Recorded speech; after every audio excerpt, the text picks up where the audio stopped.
US president Donald ട്രംപും ഇറാനും തമ്മിലുള്ള വാക്പോര് മുറുകുന്നതോടെ പശ്ചിമേഷ്യയിൽ വീണ്ടും യുദ്ധഭീതി നീളിക്കുന്നു. ഇറാനുമായുള്ള വെടിനിർത്തൽ കരാർ അധികകാലം നീണ്ടു നിൽക്കില്ലെന്ന ട്രംപിന്റെ പുതിയ പ്രസ്താവന അന്താരാഷ്ട്ര തലത്തിൽ വലിയ ആശങ്കകൾക്കാണ് വഴി തെളിയിച്ചിരിക്കുന്നത്.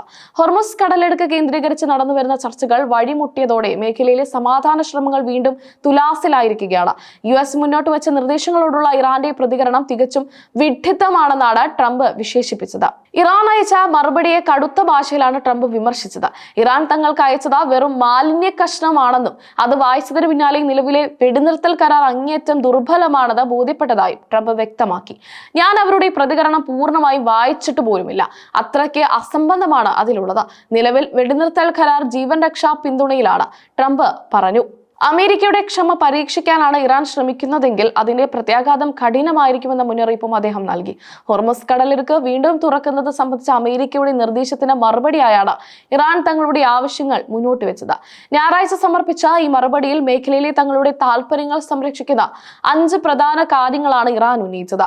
ഇസ്രായേൽ ലബനനിൽ ഹിസ്ബുള്ളക്കെതിരെ നടത്തുന്ന ആക്രമണങ്ങൾ അടിയന്തരമായി അവസാനിപ്പിക്കണമെന്നാണ് അതിൽ പ്രധാനം.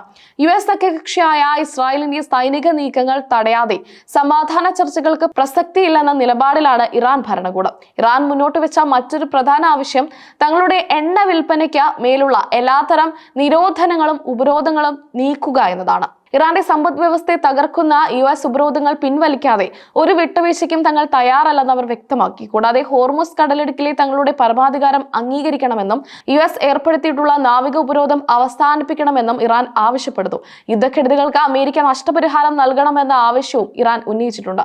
ഇറാന്റെ ആണവ പദ്ധതികളെക്കുറിച്ചും ട്രംപ് ഗൗരവകരമായ ചില അവകാശവാദങ്ങൾ ഉന്നയിച്ചു. ഇറാന്റെ പക്കലുള്ള സമ്പുഷ്ടീകരിച്ച യുറേനിയം ശേഖരം വീണ്ടെടുക്കാൻ ലോകത്ത് 2 രാജ്യങ്ങൾക്ക് മാത്രമേ സാധിക്കൂ. അത് അമേരിക്കയും ചൈനയുമാണ്. ഇറാന്റെ ആണവശേഷി വർദ്ധിക്കുന്നത് തടയാൻ കർശനമായ നടപടികൾ സ്വീകരിക്കുമെന്ന സൂചനയാണ് ട്രംപ് നൽകുന്നത്. എന്നാൽ തങ്ങളുടെ ആണവ പദ്ധതി സമാധാനപരമായ ആവശ്യങ്ങൾക്കാണെന്നും ഏതൊരു ബാഹ്യ ഇടപെടലിനെയും ശക്തമായി നേരിടുമെന്നുമാണ് ഇറാന്റെ നിലപാട്.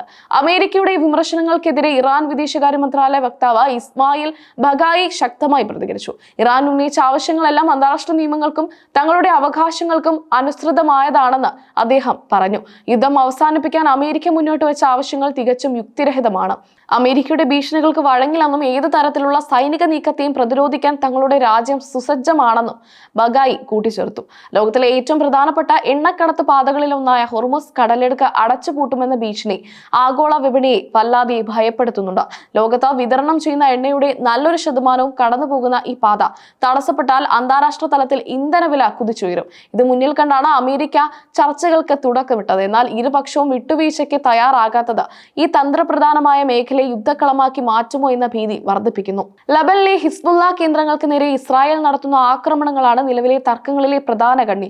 ഇറാൻ പിന്തുണയോടെ പ്രവർത്തിക്കുന്ന ഹിസ്ബുള്ളയെ തകർക്കുക എന്നത് ഇസ്രായേലിന്റെ പ്രഖ്യാപിത ലക്ഷ്യമാണ്. എന്നാൽ ഹിസ്ബുള്ളക്കെതിരായ നീക്കം തങ്ങൾക്കെതിരായ യുദ്ധമായിട്ടാണ് ഇറാൻ കാണുന്നത്. ഗാസയിലെയും ലബനിലെയും സൈനിക നടപടികൾ നിർത്താതെ മേഖലയിൽ ശാശ്വത സമാധാനം സാധ്യമല്ലെന്ന് ഇറാൻ ആവർത്തിച്ച് വ്യക്തമാക്കുന്നു. അമേരിക്കയും ഇറാനും തമ്മിലുള്ള ഈ പോര് മുറുകുന്നത് യൂറോപ്യൻ രാജ്യങ്ങളെയും ഗൾഫ് രാഷ്ട്രങ്ങളെയും ഒരുപോലെ ആശങ്കയിലാക്കുന്നു.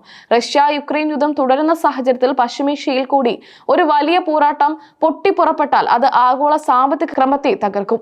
ചൈനയും റഷ്യയും ഇറാന് അനുകൂലമായി നിലപാട് സ്വീകരിക്കുമ്പോൾ നാറ്റോ സഖ്യകക്ഷികൾ അമേരിക്കയൊപ്പം നിൽക്കുന്നു. ഈ ചേരിതിരിവ് ലോകത്തെ മറ്റൊരു ശീതയുദ്ധത്തിലേക്കോ അല്ലെങ്കിൽ നേരിട്ടുള്ള സൈനിക ഏറ്റുമുട്ടലിലേക്കോ നയിച്ചേക്കാം. നിലവിലെ സാഹചര്യത്തിൽ ഒരു സമാധാന കരാറിനുള്ള സാധ്യതകൾ വളരെ കുറവാണെന്നാണ് രാഷ്ട്രീയ നിരീക്ഷകർ വിലയിരുത്തുന്നത്. ട്രംപിന്റെ കടുത്ത ഭാഷയും ഇറാന്റെ വിട്ടുവീഴ്ചയില്ലാത്ത നിലപാടുകളും കാര്യങ്ങൾ കൂടുതൽ വഷളാക്കുകയാണ്. വെടിനിർത്തൽ കരാർ ഇപ്പോൾ വെറും കടലാസിൽ മാത്രമാണെന്ന ട്രംപിന്റെ വാക്കുകൾ സൂചിപ്പിക്കുന്നത് വരും ദിവസങ്ങളിൽ മേഖലയിൽ വലിയ സൈനിക നീക്കങ്ങൾ ഉണ്ടായേക്കാം എന്നാണ്. ലോകം മുഴുവൻ ഉറ്റുനോക്കുന്നത് ഇനി ഇറാൻ എന്ത് നിലപാട് സ്വീകരിക്കും എന്നതിലേക്കാണ്.